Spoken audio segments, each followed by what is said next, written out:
What's going on, guys? ShadowNinja here, and today we're going to be talking with some more No Man's Sky Beyond. Recently, I checked out the IGN interview Sean Murray did, outlining some of the details, about No Man's Sky and the update itself and just where the game has taken and some of the reasons and ideas for these individual pillars, these three pillars that he's calling them. Now, these are some things I've already talked about in my previous videos, but he's kind of got a lot more in depth. And I'm not going to get too crazy in depth because this video will end up being like 20 minutes long talking about every little thing he's talking about. I'm just going to give an overall thing. So first off, he talked about VR and honestly how he thought it was just going to be a port and, going about it. They did it because, they thought it was a cool idea, but then it truly just went above and beyond what they thought it could be, and they got really invested in, and it's something that they've worked on really long. It's it's always been around, even when they're developing a game like, hey, we should kind of do VR, but it was something they truly tackled with this year and coming up with this update. He talks about how some of the controls have kind of been revamped for VR individually, so it's not just some lazy thing like vehicles walking around, all these different control systems for all these different vehicles, or just ways to fly, or they all been built up for the ground up specifically for a VR headset, Oculus, PSVR, etc. So it's really good news that the controls are going to feel fluid. And he did talk about how he hopes that when players hop into virtual reality, or the virtual reality way to play it, that everything does feel natural. And I can hope so too. I'm going to be checking out this game in VR, and I cannot wait to just put my PSVR headset on and just explore the world of No Man's Sky. Now, getting on, he kind of talked about multiplayer, and some of the details here were kind of fascinating because it's just like, he used words like Fire Team and Destiny, and that's a game I've really been getting back into. I love the first Destiny, and Destiny 2 is great so far. I'm glad I got back into it. But he used the word Fire Team and Destiny. Now, he's not saying they're going to be like that game, but the Nexus is a new social hub we've seen in the trailer.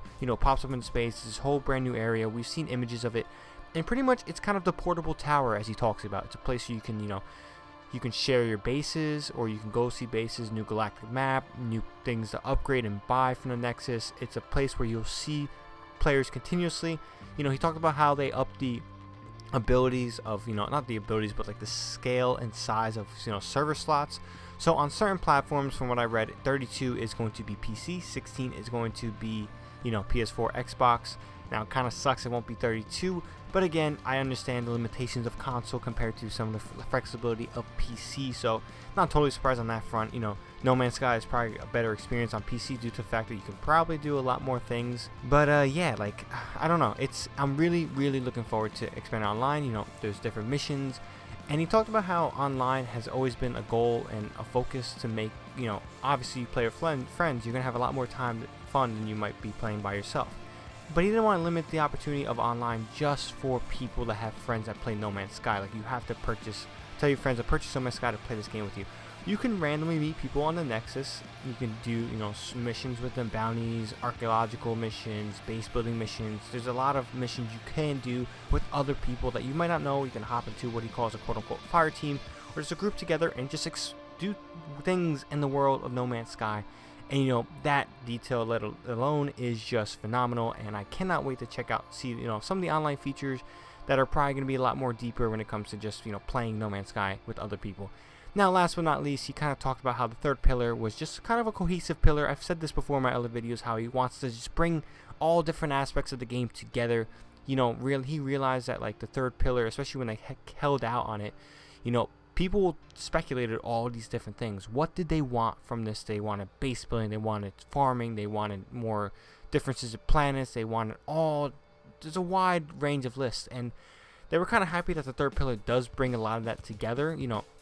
They noticed that a lot of people play No Man's Sky in very different ways, so he didn't want to single out anybody with the third pillar. He wanted to bring everybody together. The first two features were just kind of making No Man's Sky deeper, and the third one is bringing all these deep features, all these different ways to play the game into one cohesive pillar, or unit per se.